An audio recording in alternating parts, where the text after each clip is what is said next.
Jangan lupa subscribe YouTube channel Metro TV News dan jangan lupa nyalakan notifikasinya. Untuk mencegah kekerasan seksual di lingkungan pesantren, Kementerian Agama akan menerbitkan peraturan khusus pencegahan kekerasan seksual di lingkungan lembaga pendidikan keagamaan. Peraturan ini baru dibuat setelah kekerasan seksual di lingkungan pesantren marak terjadi. Kami langsung bergabung bersama dengan Wakil Menteri Agama Zainud Tauhid Saadi.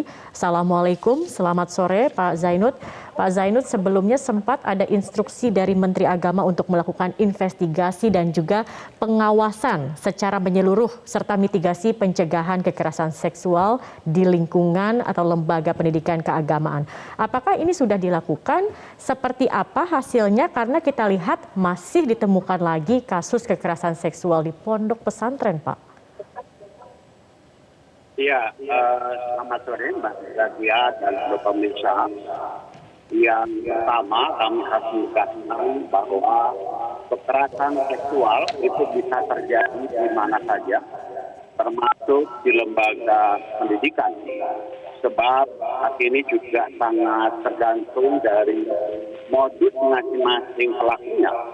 Tapi ini tidak bisa dibiarkan karena sebagai tempat pendidikan, sebagai kancah chandra di muka, lembaga pendidikan harus bersih dari segala bentuk praktek yang tidak baik, terlebih dari tindakan asusila.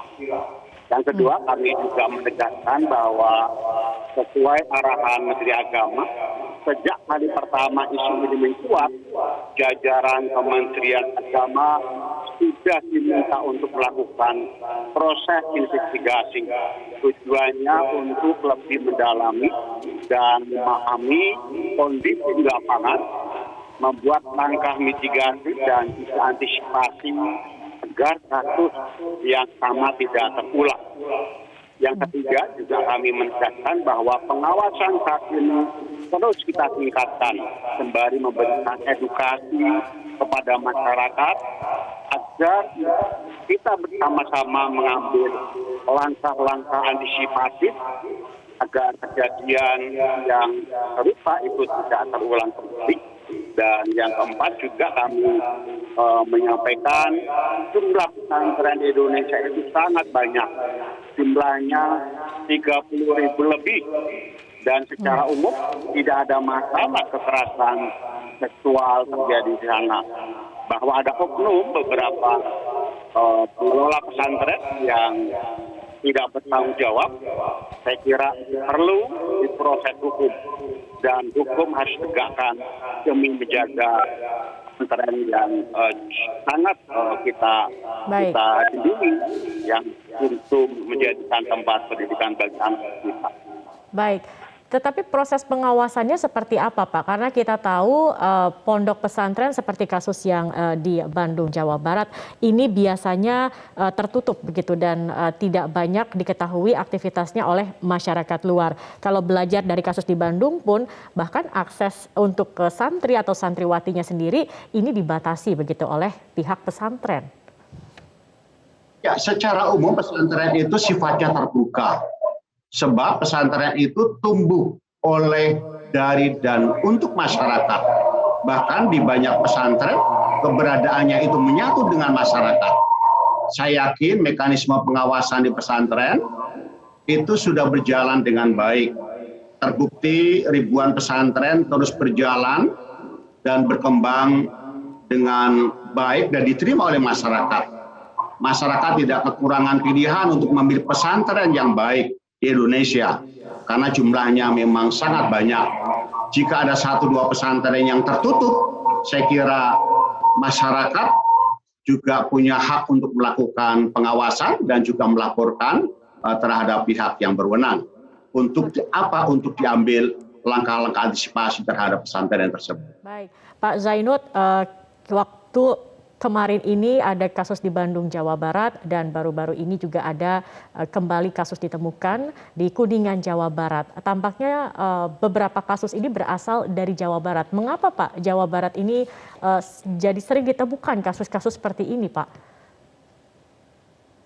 Iya, saya tadi sampaikan bahwa eh, pada dasarnya seluruh pesantren itu tadi secara terbuka diawasi oleh masyarakat, dan saya setuju bahwa sejumlah laporan yang muncul, saya kira ini mencerminkan adanya keberanian dari para pihak untuk melaporkan agar tindakan yang tidak benar itu harus betul-betul diproses secara hukum.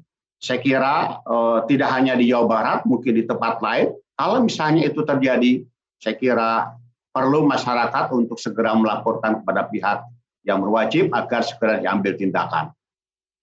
Masyarakat tentunya pengawasan dari pihak Kementerian Agama ini juga dibutuhkan, Pak. Setelah kemudian banyak terkuak munculnya kasus-kasus kekerasan seksual di pondok pesantren, bagaimana monitoring atau pengawasan yang efektif yang dilakukan oleh pihak Kementerian Agama, Pak? Kita terus akan melakukan evaluasi terhadap peraturan yang kita keluarkan, apakah penerapannya sudah cukup efektif, ya, dan juga perlu kami garis bawahi bahwa peristiwa-peristiwa yang terjadi yang ditengarai sekarang muncul di berbagai daerah itu tidak mencerminkan pesantren secara keseluruhan.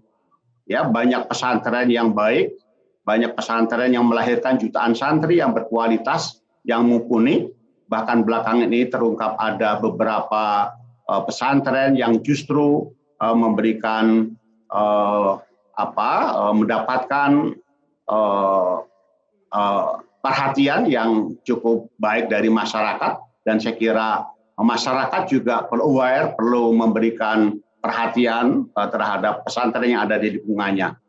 Ya, jadi Mbak Zakia, ini semuanya adalah tanggung jawab kita bersama, dan Kementerian Agama terus melakukan evaluasi terhadap peraturan yang diterbitkan dalam rangka untuk menjamin pesantren tidak terjadi kekerasan seksual dan tindak pidana asusila lainnya. Terima kasih. Kalau boleh dijabarkan Pak Zainud, aturan baru yang kemudian dikeluarkan oleh Kementerian Agama ini apa saja yang diatur? Apakah ini juga menyangkut izin yang akan diberikan kepada pesantren atau untuk yang akan mendirikan pesantren, kemudian juga bagaimana untuk memilih atau memilah dari SDM-nya sendiri? Boleh dijabarkan mungkin lebih spesifik Pak Zainud aturan-aturan barunya ini, Pak? Ya, ada misalnya sejumlah ketentuan bahwa pesantren itu bisa didirikan setelah mendapatkan rekomendasi dari ormas Islam yang tentunya memiliki izin dari pemerintah. Kemudian dipastikan bahwa pengajar-pengajarnya juga kredibel, ya. Kemudian masyarakat juga diberikan untuk masuk di dalam menjadi komite atau menjadi dewan masyayikh, dewan ustadz yang ada di situ, agar mereka juga bisa dilibatkan dalam pengawasan yang ada di pesantren. Baik, terima kasih Wakil Menteri Agama Republik Indonesia Bapak Zainud Tauhid Saadi. Kita harapkan Pak Zainud tidak lagi ada kasus-kasus kekerasan seksual dimanapun termasuk di pondok pesantren yang terjadi. Terima kasih sudah bergabung bersama kami.